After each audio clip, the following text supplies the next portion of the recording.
Chapter 6, in which Pooh invents a new game and Eeyore joins in. By the time it came to the edge of the forest, the stream had grown up, so that it was almost a river, and being grown up, it did not run and jump and sparkle along as it used to when it was younger, but moved more slowly. For it knew now where it was going, and it said to itself, "There is no hurry, we shall get there some day." But all these streams higher up the forest went this way and that quickly, eagerly, having so much to find out before it was too late. There was a broad track, almost as broad as a road, leading from the outland to the forest. But before it could come to the forest, it had to cross this river. So where it crossed there was a wooden bridge, almost as broad as a road, with wooden rails on each side of it. Christopher Robin could just get his chin to the top rail if he wanted to, but it was more fun to stand on the bottom rail so that he could lean right over and watch the river slipping slowly away beneath him. Pooh could get his chin on the bottom rail if he wanted to, but it was more fun to lie down and get his head under it, and watch the river slipping slowly away beneath him. And this was the only way in which Piglet and Roo could watch the river at all, because they were too small to reach the bottom rail. So they would lie down and watch it, and it slipped away very slowly, being in no hurry to get there. One day, when Pooh was walking towards his bridge, he was trying to make up a piece of poetry about fir cones, because they were lying around on each side of him, so he felt singy. So he picked a fir cone up and looked at it and said to himself, "This is a very good fir cone, and I think someone ought to rhyme to it." But he couldn't think of anything. And then this came to his head suddenly. "Here is a mystery about this little fir tree. Owl says it's his tree, and Kanga says it's her tree." "Which doesn't make much sense," said Pooh, "because Kanga doesn't live in a tree." He had just come to the bridge, and looking where he was going, he tripped over something, and the fir cone jerked out of his paw into the river. "Bother," said Pooh, as it floated slowly under the bridge, and he went back to get another fir cone, which had a ride into it. But then he thought that it would just look at the river instead, because it was a peaceful sort of day, so he lay down and looked at it, and then it slipped slowly away beneath him, and suddenly there was his little fir cone too, slipping away.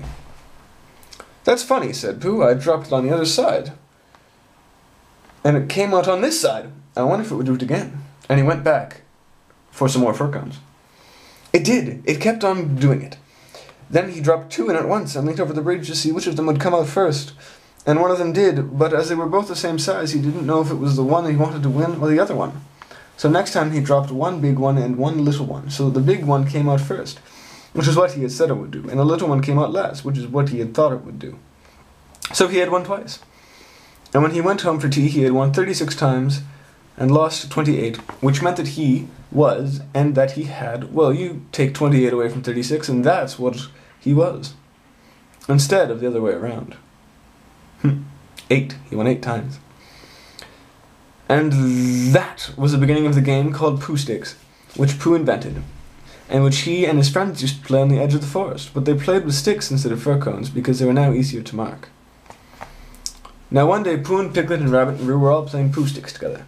They had dropped their sticks, and when Rabbit said go, and when they had hurried across to the other side of the bridge, and now were all leaning over the edge, waiting to see whose stick would come out first. But it was a long time coming, because the river was very lazy that day, and hardly seemed to mind if it didn't ever get there at all. "I can see mine," cried Roo. "No, I can't. It's something else. Can you see yours, Piglet?" "I thought I could see mine, but I couldn't." "There it is." "No, it isn't. Can you see yours, Pooh?" "No," said Pooh. "I expect my stick's stuck," said Roo. "Rabbit, my stick's stuck. Is your stick stuck, Piglet?" "It always takes longer than you think," said Rabbit. "How long do you think they'll take?" said Roo. "I can see yours, Piglet," said Pooh suddenly. "Mine's a sort of greyish one," said Piglet, not daring to lean too far over in case he fell in. "Whoop." "Yes, that's what I can see, and it's coming over on my side." Rabbit leaned over further than ever, looking for his, and Roo wriggled up and down, calling, come on, stick, stick, stick, stick." And Piglet got very excited because he was the only one which had been seen, and that meant he was winning. "It's coming," said Pooh. "Are you sure it's mine?" squeaked Piglet excitedly. "Yes, because it's grey, a big grey one. Here it comes, a very big grey... Oh, no, it isn't, it's Eeyore." And out floated Eeyore. Here's Rabbit and Pooh looking. And here's Eeyore floating. "Eeyore!" cried everyone. Looking very calm and very dignified, with his legs in the air, came Eeyore from beneath the bridge. "It's Eeyore!" cried Roo, terribly excited. "Is that so?" said Eeyore, getting caught up by a little eddy and turning around 3 times. "I wondered." "I did not know you were playing," said Roo. I'm not, said Eeyore. Eeyore, what are you doing there? Said Rabbit. I'll give you 3 guesses, Grabbit.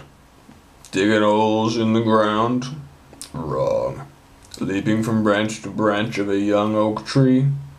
Wrong. Waiting for somebody to help me out of the river? Right.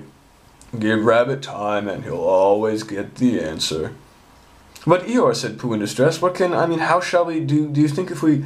Yes, said Eeyore. One of those would be just the thing. Thank you, Pooh. He's going round and round, said Roo, much impressed. And why not? Said Eeyore coldly. I can swim too, said Roo proudly. Not round and round, said Eeyore. It's much more difficult.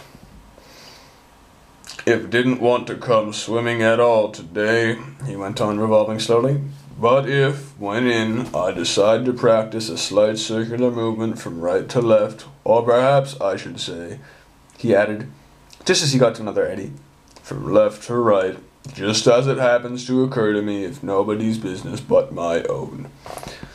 There was a moment of silence while everybody thought. I've got a sort of idea, said Pooh at last, but I don't suppose it's a very good one. I don't suppose it is Eeyore either, said Eeyore. Go on, Pooh, said Rabbit. Let's have it.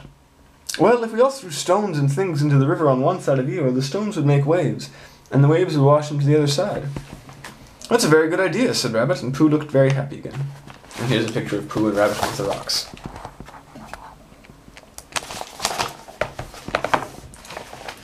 Very. I think it's a very good idea, said Rabbit, and Pooh looked very happy again. Very, said Eeyore. When I want to be washed, Pooh, I'll let you know. Suppose we hit him by mistake, said Piglet anxiously. Or supposing you missed him by mistake, said Eeyore. Or supposing you missed him by mistake, said Eeyore. Think of the possibilities before you settle down to enjoy yourself, Piglet. But Pooh had got the biggest stone he could carry and was leaning over the bridge, holding it in his paws. I'm not throwing it. I'm dropping it, Eeyore, he explained. Then I can't miss. I can't hit you.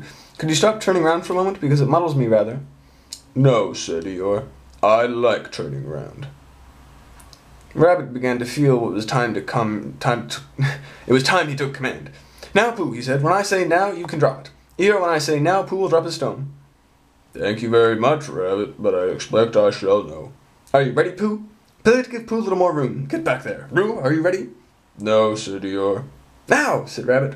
Pooh dropped a stone, there was a loud splash, and Eeyore disappeared. And this is probably one of my favorite pictures of Eeyore. Paws in the air. Alright, sweetheart. We'll find out what happens to Eeyore tomorrow. I had an incredible day today. I was lying in a warm, hot stream with a few other people. They were having some beers, and we were all just relaxing in a warm, boiling hot stream.